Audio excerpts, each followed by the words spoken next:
Assalamualaikum warahmatullahi wabarakatuh. Kami dari kelompok 9 tugas PAI dengan judul Akhlak Terhadap Negara dengan anggota Lalu Muhammad NIM 282, Muhammad Nefas NIM 272, Kiat Chandra Siwi NIM 268, Vicky Agassi NIM 260, Muhammad Fatan NIM 271. Di sini kita akan mempresentasikan yang berjudul Akhlak Terhadap Negara. Yang pertama, akhlak terhadap negara. Pengertian akhlak terhadap negara merujuk pada sikap dan perilaku individu yang mencerminkan nilai-nilai moral dan etika dalam konteks hidup berbangsa dan bernegara. Hal ini mencakup kepatuhan terhadap hukum, partisipasi aktif dalam pembangunan, dan upaya menegakkan keadilan sosial. Akhlak yang baik sangat penting untuk menciptakan masyarakat yang damai, adil, dan sejahtera, di mana setiap warga negara saling menghormati, berkontribusi positif.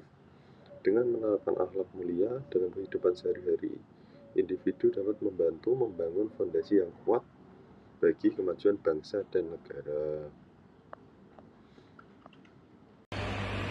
Dalil nakli.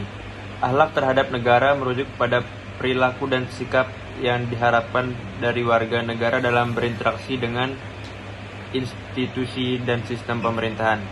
Ini mencakup nilai-nilai norma dan etika seperti kejujuran, keadilan, dan tanggung jawab, serta penghormatan terhadap hukum.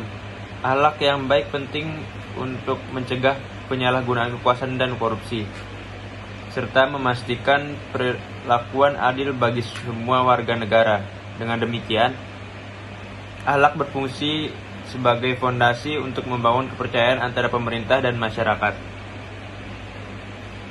Menciptakan stabilitas sosial. Pentingnya akhlak juga terlihat dalam partisipasi individu dalam kehidupan politik dan sosial.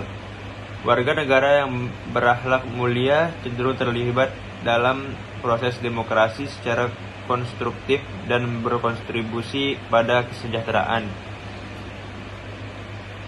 Dalam konteks Islam, akhlak merupakan bagian integral dari ajaran agama yang menekankan hubungan baik antara manusia, Tuhan, dan alam. Oleh karena itu, penerapan akhlak dalam kehidupan bernegara sangat penting untuk mencakup masyarakat yang adil, sejahtera, dan damai. Dan selanjutnya, nas dan terjemahnya dalil nakli. Yang pertama ada Al-Quran, surat An-Nahl ayat 90, yang artinya, sesungguhnya Allah menyuruh kepadamu untuk berlaku adil, berbuat kebijakan, dan memberikan bantuan kepada kerabat. Quran surat An-Nahl ayat 90. Dan yang kedua, Quran surat Al-Ma'idah ayat 8, yang artinya, wahai orang-orang yang beriman, jadilah kamu penegak kebenaran kepada Allah dan saksi-saksi yang bertindak dengan adil. Quran surat Al-Ma'idah ayat 8. Dalil akli mengenai akhlak terhadap negara dapat ditemukan dalam berbagai pemikiran dan pemandangan para ahli serta prinsip-prinsip yang terkandung dalam ajaran Islam. Berikut adalah beberapa poin penting yang menggambarkan dalil akli terkait akhlak terhadap negara. 1. Manusia sebagai makhluk sosial. Menurut Al-Hazmi, manusia adalah makhluk sosial yang tidak dapat hidup terasing tanpa interaksi dengan orang lain. Oleh karena itu, diperlukan norma-norma akhlak untuk menjaga hubungan antar individu dalam masyarakat. Akhlak yang baik membantu menciptakan lingkungan yang harmonis dan berkeadilan di dalam negara. 2. Keadilan sebagai prinsip utama. Akhlak terhadap negara mencakup keadilan yang merupakan salah satu prinsip dasar dalam interaksi sosial. Keadilan tidak hanya penting bagi individu, tetapi juga bagi seluruh masyarakat dalam konteks ini. Contoh perilaku. 1. Membayar pajak tepat waktu.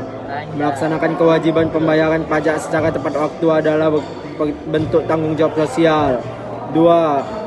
Taat pada hukum, mematuhi peraturan lalu lintas dan hukum yang berlaku menunjukkan penghormatan terhadap sistem hukum. Ketiga, mengikuti pemilu. Berpartisipasi dalam pemilihan umum sebagai pemilihan aktif adalah cara untuk mengekspresikan hak suara. 4. Patuh terhadap pemimpin. Menghormati dan mengikuti arahan pemimpin yang sah selama tidak bertentangan dengan prinsip keadilan dan kebenaran. Kemudian contoh perilaku. Contoh perilaku akhlak terhadap negara itu ada 4 yang mencerminkan nilai-nilai moral dan etika dalam kehidupan berbangsa dan bernegara. Yang pertama, membayar pajak tepat waktu. Kedua, taat pada hukum.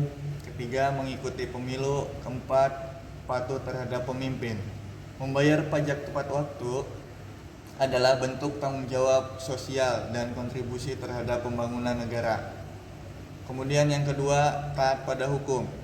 Contohnya mematuhi peraturan lalu lintas dan hukum yang berlaku menunjukkan penghormatan terhadap sistem hukum dan upaya untuk menciptakan ketertiban di masyarakat. Kemudian yang ketiga, mengikuti pemilu. Berpartisipasi dalam pemilihan umum sebagai pemilih aktif adalah cara untuk mengekspresikan hak suara dan mendukung proses-proses demokrasi. Yang keempat, patuh terhadap pemimpin, menghormati dan mengikuti arahan pemimpin yang sah selama tidak bertentangan dengan prinsip keadilan dan kebenaran, mencerminkan sikap disiplin dan tanggung jawab sebagai warga negara. Selanjutnya, perilaku yang dilarang, yaitu perilaku yang dilarang. Menghindari kewajiban pajak. Tidak membayar pajak atau berusaha menghindari kewajiban pajak adalah bentuk pengkhianatan terhadap negara dan merugikan pembangunan masyarakat. Kedua, melanggar hukum. Melakukan pelanggaran hukum seperti mengemudi dalam keadaan mabuk atau melanggar peraturan lalu lintas menunjukkan ketidakpatuhan terhadap sistem hukum yang dapat menciptakan ketidakadilan dan ketidakamanan. Dan yang terakhir yaitu apatis terhadap pemilu. Tidak berpartisipasi dalam pemilihan umum atau memilih untuk tidak menggunakan hak suara adalah tindakan apatis yang mengabaikan tanggung jawab sebagai warga negara dalam proses demokrasi. Yang selanjutnya ada saran untuk generasi ke depan. Yang pertama, tanamkan nilai-nilai agama sejak dini, ajarkan kejujuran, tanggung jawab, dan kepedulian. Dan yang kedua, hargai hukum dan peraturan, patuhilah hukum yang berlaku untuk menciptakan ketertiban dan keadilan. Yang ketiga, berpartisipasi dalam proses demokrasi, aktiflah dalam pemilu. Dan yang keempat, jadilah teladan bagi sesama, tindakan baik untuk memengaruhi orang lain. Yang kelima, peduli terhadap lingkungan, jagalah kebersihan dan kelestarian alam kita. Yang keenam, kembangkan sikap bersama dengan orang lain untuk mencapai tujuan bersama dan menghormati perbedaan. Dan yang ketujuh, tingkatkan pendidikan diri, selalu tingkatkan pengetahuan dan keterampilan untuk kontribusi positif. Assalamualaikum warahmatullahi wabarakatuh. Perkenalkan saya Kia Chandra Siwi dengan NIM 202406102668. Jadi kesimpulannya, akhlak terhadap negara sangat penting untuk menciptakan masyarakat yang adil, damai, dan sejahtera. Nilai-nilai seperti kejujuran, tanggung jawab, dan penghormatan terhadap hukum harus dijunjung tinggi oleh setiap warga negara. Dengan akhlak yang baik, kita dapat mencegah penyalahgunaan kekuasaan dan korupsi, serta memastikan bahwa semua orang diperlakukan dengan adil. Ketika kita menerapkan akhlak mulia dalam kehidupan sehari-hari, kita juga dapat akhlak yang baik. Kita berisiko menghadapi kerusakan moral yang dapat mengancam stabilitas dan kesejahteraan bangsa. Oleh karena itu, penting bagi kita semua untuk menjadikan akhlak mulia sebagai pedoman dalam berinteraksi dengan sesama dan dalam kehidupan berbangsa dan bernegara. Dengan begitu, kita bersama-sama membangun peradaban yang lebih baik dan berikutnya ada daftar pusaka. Di sini adalah sumber-sumber dari kita dapat untuk membuat presentasi di atas. Dari kami sekian, wassalamualaikum warahmatullahi wabarakatuh.